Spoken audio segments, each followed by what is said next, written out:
Hello दोस्तों, आप सभी का स्वागत है आपके अपने चैनल जॉब जॉय में। तो दोस्तों, जैसा कि आप सभी को पता है, एसएससी एमटीएस 2024 की एग्ज़ाम समाप्त होने के बाद में इसकी ऑफिशियल आंसर की का छात्र बहुत बेसब्री से इंतज़ार कर रहे थे। और दोस्तों, एसएससी ने आपकी ऑफिशियल आंसर की भी यहाँ पे एसएससी एमटीएस की जारी कर दी थी। अब दोस्तों, आंसर की आने के बाद में आई होप ज़्यादातर कैंडिडेट ने अपना रॉ स्कोर यहाँ पे कैलकुलेट कर लिया होगा। तो दोस्तों, रॉ स्कोर कैलकुलेट करने के बाद में छात्रों के मन में ये सवाल आता है कि इस भर्ती में कितनी कट ऑफ जा सकती है, क्या यहाँ पे कौन कितना स्कोर यहाँ पे सेफ स्कोर इस बार रह सकता है। तो दोस्तों, उस सब के बारे में हम इस वीडियो में डिटेल में बात करने वाले हैं। साथ ही हम बात करेंगे वैकेंसीज के बारे में और टोटल नंबर ऑफ अटेंडेंस के बारे में। और दोस्तों, यहाँ पे कैटेगरी वाइज सेफ स्कोर की हम बात करेंगे और टीयर 1 का रिजल्ट यहाँ पे कब तक आ सकता है। तो उन सभी पहलुओं पे हम डिटेल में बात करने वाले हैं इस वीडियो में। तो दोस्तों, पूरी जानकारी के लिए वीडियो को बिल्कुल भी स्किप ना करें, वीडियो को अंत तक जरूर देखें। और अगर इससे पहले आप हमारे चैनल पर पहली बार विजिट कर रहे हो तो सभी सरकारी भर्तियों के लेटेस्ट और ऑथेंटिक अपडेट्स पाने के लिए हमारे चैनल को जरूर सब्सक्राइब करें। साथ ही बेल आइकन को भी प्रेस करें जिससे आने वाली वीडियोस की नोटिफिकेशन आपको समय पर मिलती रहे।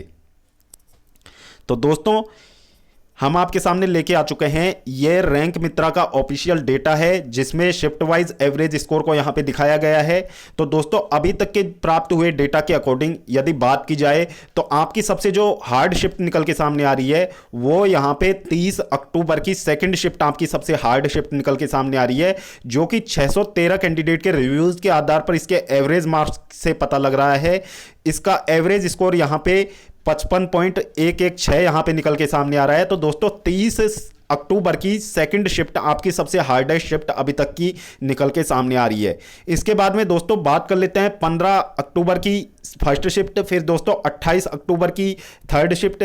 फिर दोस्तों, आप देख सकते हैं shift wise average raw score के डेटा के आधार पर इनके जो हार्डनेस लेवल को आप देख सकते हैं। तो दोस्तों, अभी तक का जो सबसे हार्ड शिफ्ट आपका है वो यहां पे 30 अक्टूबर का सेकंड शिफ्ट है। इसके बाद में दोस्तों, आप अपनी शिफ्ट को यहां पे देख सकते हैं कि आपका एग्जाम की शिफ्ट में था और आपका यहां पे एवरेज स्कोर शिफ्ट वाइज कितना निकल के सामने आ रहा है। तो उसके अकॉर्डिंग यहां पे नॉर्मलाइजेशन होना है, तो वो सब आप देख सकते हैं। तो दोस्तों, टोटल 66 शिफ्ट में आपका एग्जाम यहां पे कंडक्ट करवाया गया था। तो दोस्तों, जो आपकी 30 सितंबर की पहली शिफ्ट थी, यानी कि स्टार्टिंग एग्जाम की पहली शिफ्ट की बात की जाए तो सबसे ईजी शिफ्ट अभी तक की निकल के सामने आ रही है एवरेज रॉ स्कोर के डेटा पे। यहां पे एवरेज रॉ स्कोर 87.722 यहां पे निकल के आ रहा है। और दोस्तों, 806 कैंडिडेट के रिव्यू के अकॉर्डिंग इसका एवरेज रॉ स्कोर यहां पे निकाला गया है। तो दोस्तों, अभी तक आपकी जो सबसे इजी शिफ्ट रही है वो 30 सितंबर की पहली शिफ्ट आपकी निकल के सामने आ रही है। तो दोस्तों, बाकी शिफ्ट में आप देख सकते हो कि एवरेज रॉ स्कोर यहां पे कितना निकल के सामने आ रहा है, क्योंकि दोस्तों नॉर्मलाइजेशन में यही फैक्टर यहां पे वर्क करने वाला है और इससे यह पता लगता है कि किस शिफ्ट को यहां पे नॉर्मलाइजेशन का ज्यादा फायदा मिलने वाला है। अब दोस्तों, बात कर लेते हैं हम साल 2024 में वैकेंसीज के बारे में। तो दोस्तों, साल 2024 में नंबर ऑफ वैकेंसीज की बात की जाए तो अच्छी खासी संख्या में यहां पे वैकेंसीज थी। तो दोस्तों, एसएससी एमटीएस में आपकी दो तरीके की वैकेंसीज होती हैं। पहली होती है आपकी एमटीएस की और दूसरी होती है आपकी हवलदार पोस्ट के लिए वैकेंसी। तो दोस्तों, आपकी जो एमटीएस पोस्ट के लिए नंबर ऑफ वैकेंसीज की बात की जाए तो 6144 वैकेंसीज थी। और दोस्तों, जो हवलदार पोस्ट के लिए वैकेंसीज की बात की जाए तो 3439 यहां पे टोटल वैकेंसीज थी। तो दोस्तों, टोटल नंबर ऑफ वैकेंसीज की बात की जाए तो 9583 वैकेंसीज यहां पे साल 2024 में रहने वाली हैं। तो दोस्तों, अच्छी खासी संख्या में वैकेंसीज हैं। और दोस्तों, जो साल 2024 की तमाम एसएससी की भर्तियां हैं उनमें वैकेंसीज में इंक्रीमेंट देखने को मिला है। तो दोस्तों, उम्मीद करते हैं एसएससी एमटीएस 2024 में भी आपको वैकेंसीज में यहां पे इजाफा देखने को मिले। तो दोस्तों, 9583 वैकेंसीज तो अभी इसमें टेंटेटिवली हैं। तो दोस्तों, फाइनल वैकेंसी टेबल तक आने तक इसमें वैकेंसीज यहां पे 10,000 होने की संभावनाएं, ऐसी संभावनाएं यहां पे व्यक्त की जा रही हैं। तो दोस्तों, आपकी वैकेंसीज बढ़ने के भी यहां पे चांसेज हैं।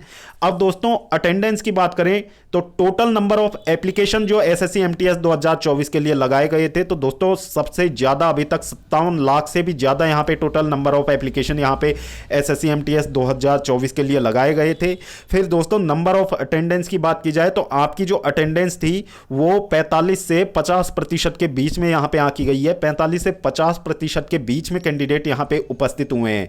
तो दोस्तों इसके आधार पर यदि देखा जाए तो टोटल नंबर ऑफ कैंडिडेट की अटेंडेंस यहाँ पे लगभग आपकी 25 से 27 लाख के आसपास, यानी कि 25 से 27 लाख के बीच में आपके टोटल नंबर ऑफ कैंडिडेट ने एग्जाम दिया है।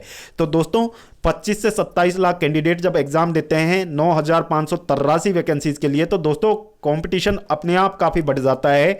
तो दोस्तों उस बढ़े हुए कंपटीशन के आधार पर यदि हम कट ऑफ की बात करें तो कट ऑफ का एक रॉ स्कोर के बेसिस पे हम बात करने वाले हैं कि कितने मार्क्स वाले कैंडिडेट यहाँ पे सेफ रह सकते हैं, कितने मार्क्स वाले कैंडिडेट का यहाँ पे सिलेक्शन इस बार हो सकता है। तो दोस्तों यहाँ पे बात कर लेते हैं सबसे पहले यूआर कैटेगरी की। तो दोस्तों यूआर कैटेगरी में यदि कैंडिडेट के 115 या इससे ज़्यादा आपका रॉ स्कोर बन रहा है तो दोस्तों आप अपने आप को सेफ मान सकते हैं, आपके सिलेक्शन होने के चांसेस रहेंगे इस बार। 115 या फिर इससे ज़्यादा आपका रॉ स्कोर इतना बन रहा है तो। फिर दोस्तों बात कर लेते हैं इसके बाद ओबीसी कैटेगरी की। तो दोस्तों ओबीसी और यूआर कैटेगरी में कट ऑफ में ज़्यादा फर्क देखने को नहीं मिलता है।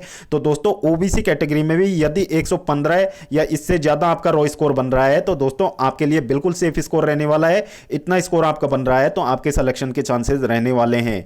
इसके बाद में दोस्तों ईडब्ल्यूएस कैटेगरी की बात की जाए तो दोस्तों ईडब्ल्यूएस कैटेगरी में यदि कैंडिडेट का 110 से ज़्यादा यहाँ पे रॉ स्कोर यहाँ पे बन रहा है तो दोस्तों ईडब्ल्यूएस वाले कैंडिडेट यहाँ पे अपने आप को सेफ मान सकते हैं। ये आपकी कैटेगरी के अकॉर्डिंग सेफ स्कोर रहने वाला है। इसके बाद में दोस्तों बात कर लेते हैं अगली कैटेगरी की, एससी कैटेगरी की। तो दोस्तों एससी कैटेगरी में यदि कैंडिडेट का 105 प्लस यहाँ पे रॉ स्कोर निकल के सामने आ रहा है तो दोस्तों आपके लिए बिल्कुल सेफ स्कोर रहने वाला है। यदि ये या फिर इससे ज़्यादा आपका रॉ स्कोर यहाँ पे बन रहा है तो आपके सिलेक्शन के चांसेस रहने वाले हैं। इसके बाद में दोस्तों बात कर लेते हैं एसटी कैटेगरी की। तो दोस्तों एसटी कैटेगरी में यदि कैंडिडेट के 100 प्लस यहाँ पे रॉ स्कोर निकल के सामने आ रहा है या फिर आप थोड़ा बहुत कम करके चलिए 95 प्लस भी आपका रॉ स्कोर यहाँ पे बन रहा है तो दोस्तों आपके सिलेक्शन के चांसेस रहने वाले हैं। आप बिल्कुल सेफ जोन में रहोगे यदि इतना स्कोर आपका यहाँ पे बन रहा है तो। अब इसके बाद में दोस्तों बात कर लेते हैं नॉर्मलाइजेशन की कि नॉर्मलाइजेशन कितना क्या यहाँ पे हो सकता है। तो दोस्तों नॉर्मलाइजेशन में आपके यहाँ पे अच्छे खासे मार्क्स का इंक्रीमेंट यहाँ पे देखने को मिल सकता है, क्योंकि दोस्तों जो सबसे इजी शिफ्ट थी, जो सबसे इजी शिफ्ट रही है इस बार, उसका एवरेज रॉ स्कोर यहाँ पे 87 निकल के सामने आया है। और दोस्तों जो सबसे आपकी टफ शिफ्ट रही है उसका यहाँ पे एवरेज रॉ स्कोर यहाँ पे 55 निकल के सामने आया है। तो दोस्तों लगभग आपके यहाँ पे 20 से 25 नंबर तक का यहाँ पे डिफरेंस देखने को मिल रहा है। तो दोस्तों नॉर्मलाइजेशन में जो हार्डेस्ट शिफ्ट हैं उनके यहाँ पे 15 से 20 मार्क्स तक भी इंक्रीज होने के चांसेस रहेंगे। तो दोस्तों आप देख सकते हैं कि आपका एग्जाम की शिफ्ट में था और उसके अकॉर्डिंग आपका रॉ स्कोर यहाँ पे कितना बन रहा है। उसके बाद में दोस्तों यदि आपका रॉ स्कोर यहाँ पे थोड़ा भी, यदि हमारे द्वारा बताए हुए स्कोर से थोड़ा भी कम आपका रॉ स्कोर बन रहा है तो दोस्तों आपको निराश होने की आवश्यकता नहीं है, आपके सिलेक्शन के चांसेस फिर भी यहाँ पे रहेंगे।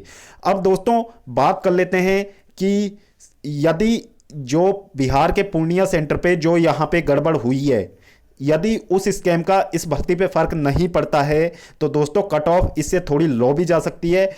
और दोस्तों यदि उस गड़बड़ का यहाँ पे पूरी तरीके से यहाँ पे जांच नहीं होती है, उन कैंडिडेट के खिलाफ कोई एक्शन यहाँ पे एसएससी के द्वारा नहीं लिया जाता है, क्योंकि दोस्तों एसएससी ने अभी तक उस मामले के रिगार्डिंग उन्होंने क्या कार्रवाई की है इसकी जानकारी पब्लिक डोमेन में नहीं डाली है, जो कि सभी कैंडिडेट के लिए बहुत जरूरी है।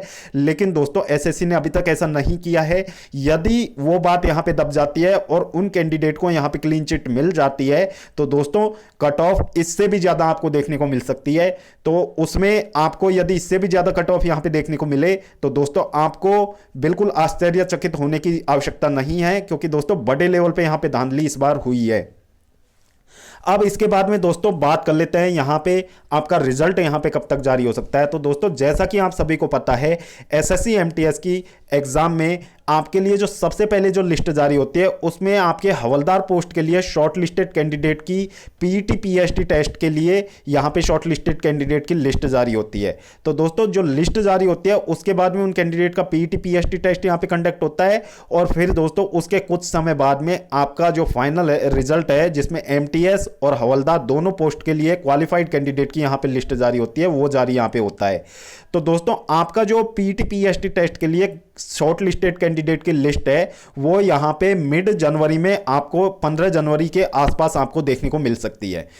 तो 15 जनवरी के आसपास आपको वो लिस्ट यहाँ पे देखने को मिल सकती है। और दोस्तों फाइनल रिजल्ट की बात की जाए तो फाइनल रिजल्ट आपको मार्च के फर्स्ट वीक में या फिर फरवरी के एंड में आपको फाइनल रिजल्ट इसका देखने को मिल सकता है।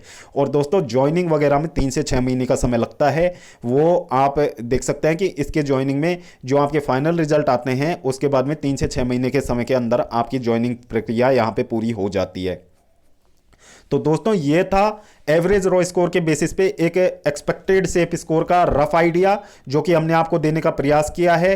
तो दोस्तों वीडियो देखने के लिए धन्यवाद। वीडियो पसंद आई हो तो अपने दोस्तों के साथ जरूर शेयर करें और वीडियो को लाइक करें। और अगर इससे पहले आप हमारे चैनल पर पहली बार विजिट कर रहे हों तो सभी सरकारी भर्तियों की लेटेस्ट और ऑथेंटिक अपडेट्स पाने के लिए हमारे चैनल को जरूर सब्सक्राइब करें, साथ ही बेल आइकन को भी प्रेस कर लें जिससे आने वाली वीडियोज़ की नोटिफिकेशन आपको समय पर मिलती रहे।